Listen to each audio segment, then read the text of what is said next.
There are more houses listed for sale in the Austin Metro than there have been at any point in the last 13 years. The number of sales transactions is down, the number of new listings is up, and the average close to list price is down. In other words, there are more people who want to sell their homes, less people who want to buy those homes, and if a buyer and seller do agree on a price, there's a pretty good chance that that sales price is going to be less than what that seller originally thought the house was worth. There are a lot of conflicting theories about what's going on in the Austin housing market and what we can expect in the future. On one end of the spectrum, there are those who think this is all driven by interest rates. They think that once those interest rates begin to come down, there's going to be a huge number of buyers returning to the market, and that increase in buyer demand is going to drive prices back up to where they were during the pandemic. On the other end of the spectrum, there are those who are predicting a major market collapse, which is going to drive prices lower than what they are right now. What will actually happen is probably going to be between one of those two extremes. And in this video, we're going to take a look at what we can realistically expect.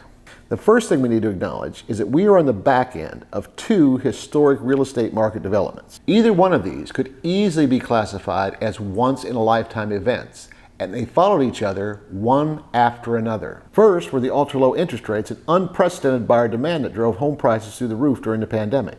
This was immediately followed by the fastest rise in interest rates that we have ever seen in history.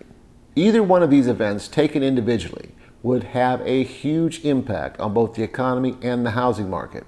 So if we're going to understand what's coming next, we first need to figure out what is the cumulative effect of both of these events. If someone was willing to pay $800,000 for a house in 2021, when they get a mortgage rate between 2.5% and 3%, but no one is willing to pay that same price in 2024 when mortgage rates are between 6.5% and 7%, does that mean that house was overvalued in 2021?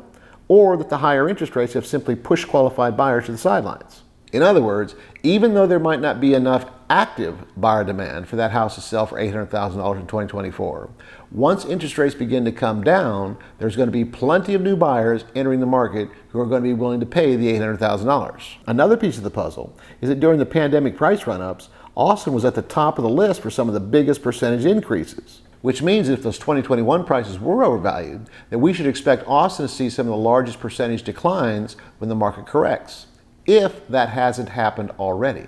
This is the Austin Board of Realtors report I referenced earlier in the video. The number of new listings and active listings are both up. The number of closed sales and pending sales are both down, which means the months of inventory is increasing, and the average close to list price is down. You might point to that 95.5% as an improvement over the 94.2% last year. But remember, last year we saw those major price corrections in response to the higher interest rates. If you go back to the year prior, when the median price was $550,000, the number of active listings was a little over 4,000, that small improvement in the list to close price percentage may simply mean that the original list price are getting closer to what the market is willing to pay for those homes. So what does all of this mean?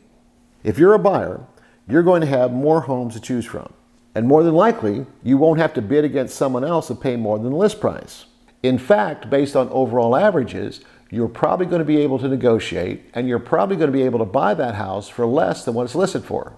Now, if you're a seller, you really need to examine your motivation for listing the house. If you really want to sell the house, you need to be aware of the other options that potential buyers might have. This includes things like location, condition, and of course, price. Let me give you an example. There was a house listed for sale in the Larkspur community in Leander for $425,000. Everything pointed to that house being worth somewhere between $400,000 and $425,000. These sellers were motivated.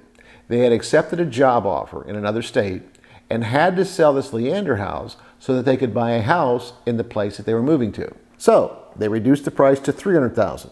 Not 4, but 3. In 2 days, they had 15 offers and wound up selling the house for $385,000. Less than what they were expecting, but more than what they had paid.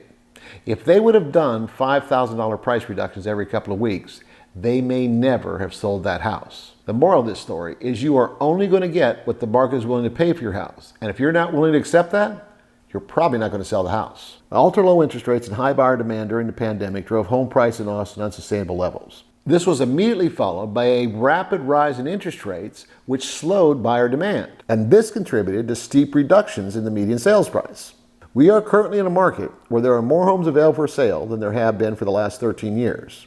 This means buyers have more options and sellers really need to prioritize what's most important. If you're waiting for interest rates to come back down so that buyers are going to pay what you think your house is worth, you may be waiting a lot longer than you think you will. But what do you think is next for the Austin housing market? Share your thoughts in the comments below. And don't forget to subscribe to my channel and ring the bell.